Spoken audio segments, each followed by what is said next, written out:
চিত্রনায়ক রিয়াজ এবার চরমভাবে ধরা খেল। চিত্রনায়ক রিয়াজ বললে হয়তো তার প্রতি সম্মানটা বেশি দেখানো হয় না, তাকে চিত্রনায়ক বলবো না, তাকে বলবো জাউরা রিয়াজ, স্রেফ জাউরা। আসলেই সে এ কথাটি প্রাপ্য এবং তার সাথে এই কথাটি যায়। বৈষম্য বিরোধী ছাত্র আন্দোলন থেকে শুরু করে বাংলা চলচ্চিত্রের বর্তমানে শীর্ষনায়ক শাকিব খানও তার এই কালো থাবা থেকে রেহাই পায়নি। কিভাবে শাকিব খানের সে ক্ষতি করার চেষ্টা করেছে ওয়ান বাই ওয়ান আপনাদের সামনে সব কিছু তুলে ধরব। তার আগে বৈষম্য বিরোধী ছাত্রদের উপরে সে কিভাবে অর্ডার করেছিল ঝাঁপিয়ে পড়ার জন্য তারও একটি নমুনা আপনাদের সামনে তুলে ধরব। শিল্পী মানেই হচ্ছে মহান, শিল্পীদের মন হয় অনেক বড়, তারা হয় নরম মনের মানুষ, তারা হয় মানবিক।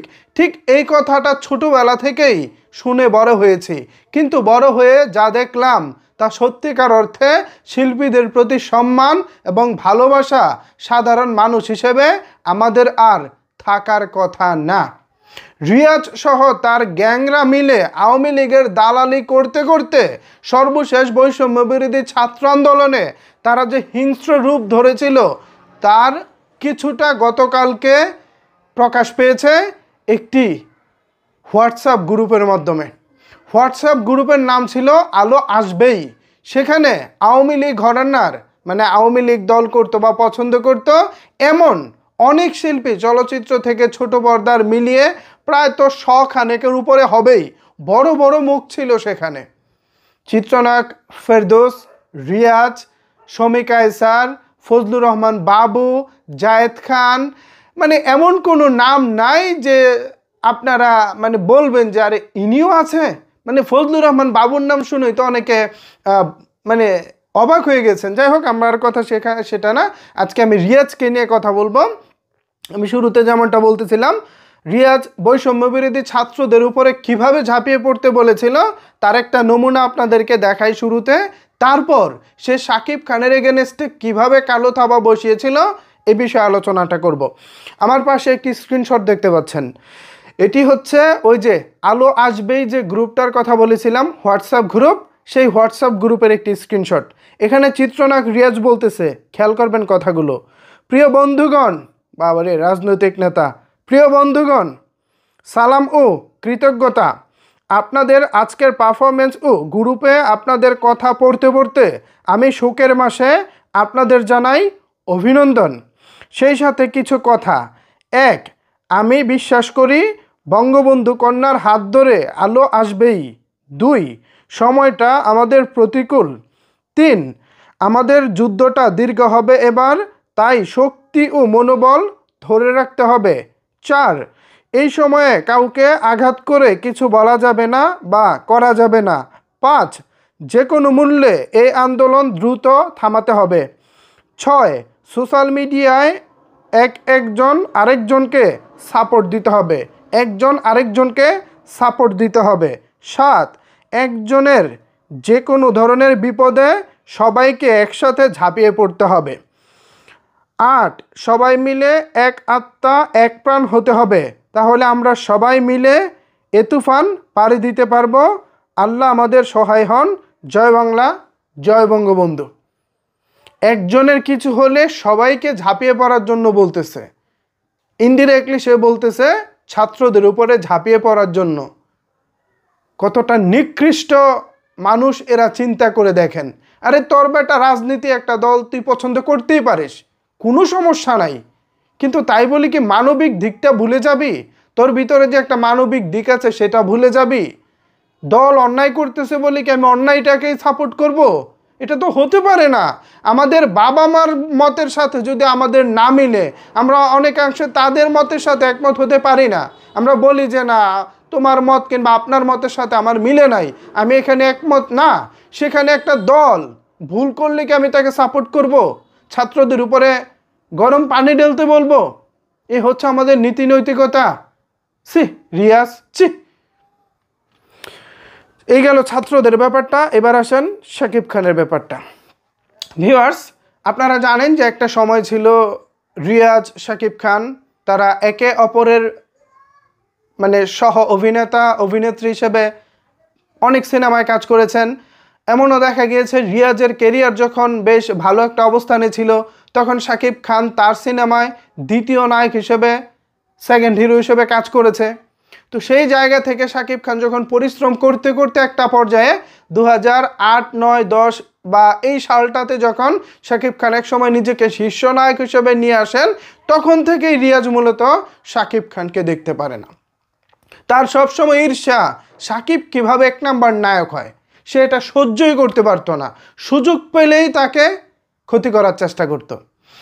প্রথম আলো, মেরিল প্রথম আলো পুরস্কার নিয়ে আমাদের যে এত এত অভিযোগ, সেই মেরিল প্রথম আলো পুরস্কারের জুরি বোর্ডে বেশিরভাগ সময় এই রিয়াজ টাইপের মানুষগুলো থাকতো। এমনকি মেরিল প্রথম আলো উপস্থাপনায়ও তারা থাকতো। নানাভাবে রাজনৈতিক প্রভাব খাটিয়ে তারা এইসব অনুষ্ঠানে উপস্থাপক হিসেবে থাকতেন। কারণ হচ্ছে এইসব বড় বড় অনুষ্ঠানে যদি উপস্থাপক হওয়া যায় তাহলে বড় বড় নেতাদের চোখের মণি হিসেবে থাকা যাবে, নেত্রী শেখ হাসিনার চোখে থাকা যাবে। অত একটা বড় অনুষ্ঠানে রিয়াজ ফেরদৌস উপস্থাপনা করতেছে, এটা তো একটা বড় বিষয়।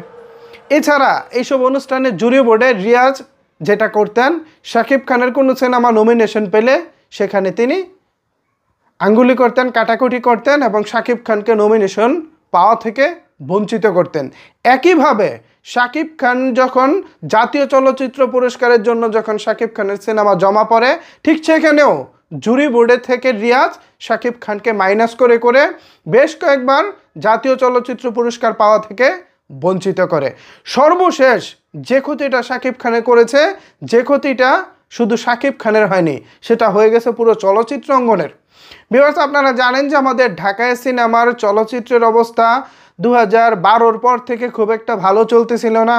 হঠাৎ করে অ্যানালগ সিনেমা থেকে ডিজিটাল চলচ্চিত্রে আসার পর ডিজিটালে কিভাবে সিনেমা নির্মাণ করতে হবে এইসব বিষয়ে অনেকেরই খুব একটা আইডিয়া ছিল না আমাদের এখানে।